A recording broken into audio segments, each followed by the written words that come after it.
राधे राधे दोस्तों, आप सभी का हार्दिक स्वागत है हमारे भक्ति ज्ञान चैनल पर। आज हम आपके लिए लेकर आए हैं कार्तिक मास की पुण्यमयी अध्याय 6 की कथा। कार्तिक मास जो स्वयं भगवान श्रीहरि को प्रिय है, उसमें सुनाई गई हर कथा आत्मा को शुद्ध करती है, पापों का नाश करती है और प्रभु प्रेम में मन को डुबो देती है।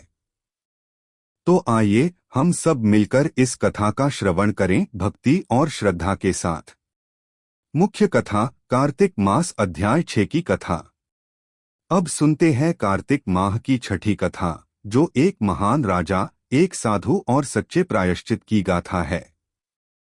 इस कथा का श्रवण करने से जन्म जन्मांतर के पाप नष्ट हो जाते हैं और व्यक्ति मोक्ष के मार्ग पर अग्रसर होता है। प्राचीन काल की बात है। एक राजा था, राजा विजय। वह प्रजावत्सल था, परंतु कभी कभी क्रोध में आकर अनुचित निर्णय ले लेता। एक बार किसी अपराधी को मृत्युदंड देने में उसने अधर्म कर दिया। उसका निर्णय न्याय से दूर था। वह अपराधी असल में निर्दोष था। उसके वध के बाद राजा को मानसिक क्लेश होने लगा। उसके मन में पश्चाताप की अग्नि जलने लगी, पर समाधान न मिला। एक दिन वह वन में भ्रमण कर रहा था। वहां उसे एक दिव्य साधु मिले। साधु ने उसके मुख पर देखते ही कहा, राजन, तुमने एक निर्दोष की हत्या कर अधर्म किया है, परंतु पश्चाताप सच्चा हो तो उसका प्रायश्चित भी संभव है।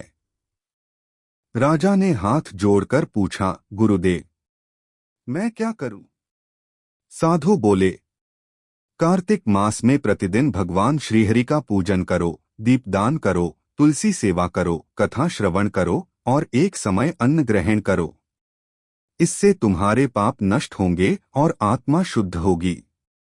राजा ने वैसा ही किया। पूरा कार्तिक मास उसने भक्ति में बिताया। प्रभु की कृपा से उसके हृदय में प्रकाश हुआ और उस पर से पाप का भार उतर गया। राजा विजय अंततः ब्रह्मलोक को प्राप्त हुआ।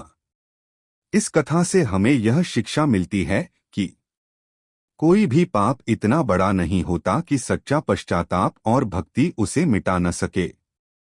कार्तिक मास आत्मा की शुद्धि का समय है, इसे व्यर्थ न जाने दें। दीपदान, तुलसी पूजन, व्रत, कथा श्रवण, यह सब आत्मा के अंधकार को दूर करते हैं। अगर आपको यह कथा पसंद आई हो तो इसे अधिक से अधिक लोगों तक पहुंचाएं। हमारी संस्कृति की अमूल्य कथाएं आत्मा को आलोकित करती हैं। जय श्री हरि, जय श्री राधे। चैनल को सब्सक्राइब करें और बेल आइकन दबाएं ताकि अगली कथा आप तक सबसे पहले पहुंचे।